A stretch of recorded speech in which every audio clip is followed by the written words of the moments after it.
Hello friends, मैं हूं शुभम और आप देख रहे हैं सच स्टोरीज। तो दोस्तों, आज की कहानी जो है वह एक बहुत ही रहस्यमयी और खौफनाक आइलैंड के बारे में है। कहा जाता है दोस्तों कि ये जो आइलैंड है वह दुनिया की one of the most haunted island में से एक है। तो दोस्तों, मैं आशा करता हूं आप इस कहानी को लास्ट तक जरूर देखेंगे। तो चलिए दोस्तों, हम लोग इस कहानी को शुरू करते हैं बिना टाइम वेस्ट किए हुए। तो दोस्तों, ये कहानी है इटली की। 1600 से 1700 शताब्दी के बीच में इटली में एक बीमारी फैलती है। कहा जाता है दोस्तों कि ये जो बीमारी है वो चूहों से आई थी। तो ये बीमारी का नाम था प्लेग। उस टाइम पे इटली में अलग अलग जगहों पर लड़ाइयाँ चल रही थी, वॉर चल रहा था। तो वहाँ के जो सैनिक है, कहा जाता है कि वो लोग जो है इस बीमारी को लेकर इटली में आए थे। तो उस टाइम पे इस बीमारी की ना ही कोई वैक्सीन थी, ना ही कोई दवाई थी। तो लोग जो है इससे ग्रसित हो रहे थे। और ये भी कहा जाता है कि इस बीमारी ने करीबन पूरी इटली में से आधे लोगों को साफ कर दिया था, यानी आधे लोग जो थे इटली के इस बीमारी से मारे गए। तो दोस्तों, इटली में एक शहर है जिसका कि नाम है वेनिस। वो बहुत ही खूबसूरत शहर है। कहा जाता है ये शहर जो है पानियों के ऊपर बसा हुआ है। तो वेनिस एक शहर था और उसके बगल में ही एक शहर है जिसका कि नाम है लीडो। इन दोनों शहर के बीच में एक समुंदर है और उस समुंदर के बीच में एक टापू है, एक आइलैंड है जिसका कि नाम है पोवेगलिया। तो ये आइलैंड कहा जाता है बहुत ही खौफनाक और भूतिया है। ये क्यों, मैं आपको बताऊंगा। तो उस टाइम पे जब प्लेग फैल रहा था, ये जो बीमारी है वो फैल रही थी इटली में, तो इटली की सरकार जो है बहुत चिंतित हो गए। तब उन्होंने डिसाइड किया कि जो भी लीडो से वेनिस की तरफ आएगा उसको पहले पोवेगलिया आइलैंड पे रोका जाएगा और उसका पूरा चेकअप होगा कि क्या वो बीमारी से ग्रसित तो नहीं है। अगर वो बीमारी से ग्रसित है तो उसको वहाँ से ही वापस लौटा दिया जाएगा, क्योंकि वो बीमारी पूरे जो वेनिस शहर में है वो फैलाए ना। ऐसे करने के बावजूद भी बहुत सारे लोग जो है वो ग्रसित होने लगे और मरने लगे इटली में। तो फिर इटली सरकार बहुत ही ज़्यादा चिंतित हो गई। फिर उन्होंने दिमाग लगाया और उन्होंने ये सोचा कि क्यों ना जो ग्रसित लोग हैं इस बीमारी से उनको हम लोग जो आइलैंड है पोवेगलिया उसमें भेज दिया जाए और उनको वहाँ पे 40 दिन के लिए क्वारंटाइन किया जाए। तो उस टाइम से इटली सरकार ने जो जो लोग ग्रसित थे इस बीमारी से, जिसका नाम प्लेग था, तो उन लोगों को उस आइलैंड पे वो लोग भेजने लगे। जो इटली सरकार थी वो भेजने लगी और धीरे धीरे करते करते जो है उस आइलैंड पे जो लोग थे जो कि प्लेग से ग्रसित थे उनकी तादाद बढ़ती गई। तो एक्चुअली होता क्या था कि इस जो बीमारी से जो है अगर 40 दिन में अगर आप ठीक हो गए तो आप ठीक हो गए, लेकिन होता क्या था कि बहुत जो लोग थे 90% लोग वो इस बीमारी से मर जाते थे, क्योंकि उस समय ना ही वैक्सीन था ना ही कोई दवाई थी। तो भेजना शुरू किए वो लोग जो भी ग्रसित थे इस बीमारी से उसको पोवेगलिया आइलैंड पे। तो क्या होता है दोस्तों कि पोवेगलिया आइलैंड पे भी जो जगह थी वो बहुत कम थी, क्योंकि इस आइलैंड का जो पूरा क्षेत्रफल था वो करीब 17 एकड़ का था।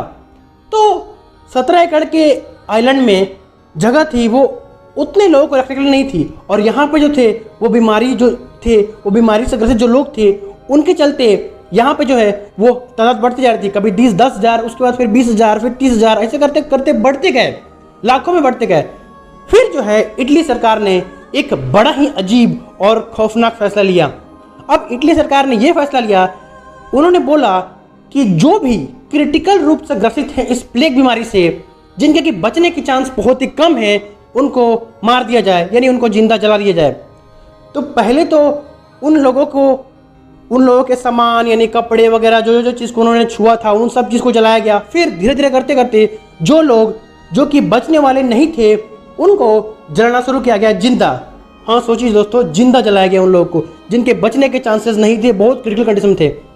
ऐसे करते करते कहा गया है दोस्तों, कहा जाता है कि करीब 1,60,000 लोगों को इस तरह से जला दिया गया जो कि क्रिटिकल कंडीशन में थे।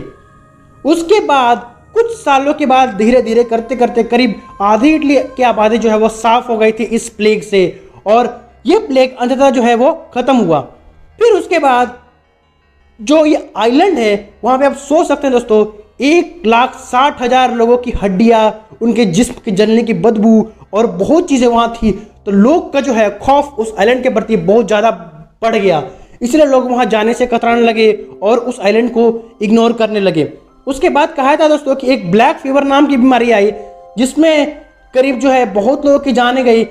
उस टाइम पे भी जो बीमारी से ग्रसित थी उनको इसी पवेगली आइलैंड पे भेजा गया और कहा था उनको भी यहाँ दफनाया गया। तो करीब 30 से 40 हज़ार लोगों को भी यहाँ दफनाया गया जो ब्लैक फीवर से मारे गए थे। तो कहा था करीब 2 लाख लोगों की, इंसानों की हड्डियाँ, उनके जिस्मों के जो भी बदबू है वो सब कुछ इस आइलैंड में है।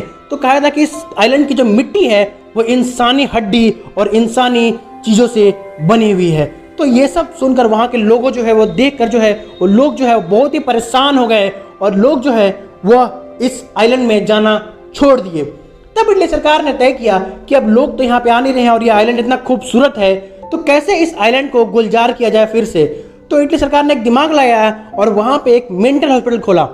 लेकिन दोस्तों मेंटल हॉस्पिटल खुलने के बाद वहाँ पे बहुत सारे नर्स, डॉक्टर वगैरह को भेजा गया वहाँ पे, और भेजने के बाद कुछ दिन के बाद वहाँ पे जो है पेशेंट आने लगे, उनके परिजन आने लगे, सब लोग वहाँ पे ठीक ठाक चल रहा था। लेकिन कुछ दिन के बाद क्या होता है कि वहाँ के डॉक्टर नर्सों को वहाँ पे अजीब अजीब आवाज़ें सुनाई देती है, इंसानों के जलने की बदबू और अजीब अजीब चीज़ें उनके साथ वहाँ पे होने लगती है।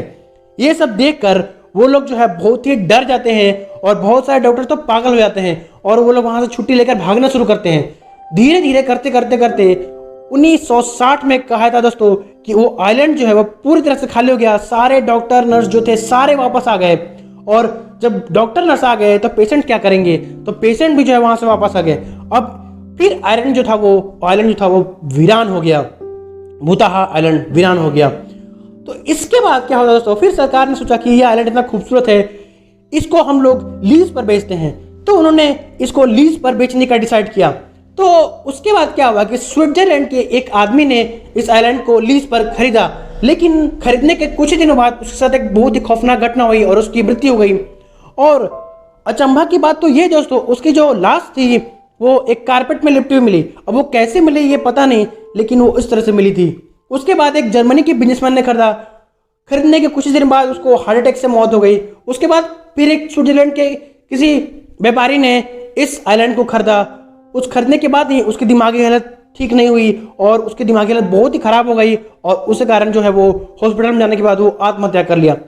तो इस तरह से 1-2 और आदमी को ये आइलैंड लीज पर बेची गई, बट जिसके साथ ये आइलैंड बेची गई उसके साथ कुछ ना कुछ खौफनाक घटना होती गई। इसी चलते जो है ये आइलैंड को बहुत ही खौफनाक और भूतिया माना जाता है। तो हाल फिलहाल का स्टेटस ये है दोस्तों कि 2014 में इसकी नीलामी होने वाली थी, जिसको कि है ये इसको एक मेयर को बेचा जाने वाला था, बट कुछ कंट्रोवर्सी वगैरह हो गई कि सरकार जो है पॉलिटिकल मुद्दे वगैरह आ गए कि सरकार जो है वो देना चाहती है वहाँ के मेयर को, इसलिए वो ऐसा कर रही है। तो वो सब कारण से जो है ये उस टाइम पे नहीं नीलामी हो पाई और नहीं बिक पाई। तो ये दोस्तों आज जो ये आइलैंड है पवेगली आइलैंड, ये आज भी वीरान और खौफनाक पड़ा हुआ है। यहाँ पर इंसानों की हड्डी, अलग अलग चीज़ें, आपको अलग अलग आवाज़ें सुनाई देती हैं, लोग का ये कहना है। और जो भी लोग हिम्मत करते हैं वहाँ जाने की, वो लोग वहाँ जाकर ये बोलते हैं कि उन्हें अलग अलग आवाज़ सुनाई देती है। और बहुत लोग तो वहाँ जाते भी नहीं हैं, समुद्र में चारों बगल उस आइलैंड के चक्कर काट कर वापस आते हैं बस वो, बट वो जो है उस आइलैंड में वो जाते नहीं हैं। तो ये जो आइलैंड है वो बहुत ही खौफनाक और one of the most haunted island में से एक है, जो कि पहले बहुत ही खूबसूरत और गुलजार हुआ करता था। तो मैं आशा करता हूँ दोस्तों आपको आज की कहानी बहुत ही इंटरेस्टिंग और मज़ेदार लगी होगी। अगर आपको चांस मिले तो आप जरूर जाइएगा इटली और वेनिस शहर को जरूर देखिएगा, क्योंकि वेनिस शहर जो है बहुत ही खूबसूरत है। और ये आइलैंड पे जो है वो बाकायदा इटली सरकार ने ये नोटिस भी लगाया है कि अगर आप वहाँ जाते हैं तो अपने रिस्क पे जाइए, अगर आपको कुछ भी होता है तो इटली सरकार इसकी जिम्मेदार नहीं है, आप अपनी जिम्मेदारी खुद लेंगे। तो चलिए दोस्तों आज की कहानी बस यहीं तक थी। अगर आपको ये कहानी पसंद आए तो वीडियो को आप लोग लाइक कर दें। अगर आप चैनल पे पहली बार आए हैं तो चैनल को सब्सक्राइब करना बिल्कुल भी ना भूलें। आपके वीडियो के नीचे जो लाल बटन है उसको दबा दें, उससे चैनल जो है सब्सक्राइब हो जाएगा। और उसके बगल में जो घंटी का निशान है उसको भी दबा दें और ऑल सेलेक्ट कर लें, जिससे कि जो मेरी वीडियो की नोटिफिकेशन से मैं जब भी वीडियो डालूंगा आपको मिल जाएगी। तो चलिए दोस्तों मैं आपसे मिलता हूँ अगले हफ्ते किसी नए कहानी के साथ। तब तक के लिए अपना ख्याल रखिए, हंसते रहिए, मुस्कुराते रहिए। जय हिंद, वंदे मातरम।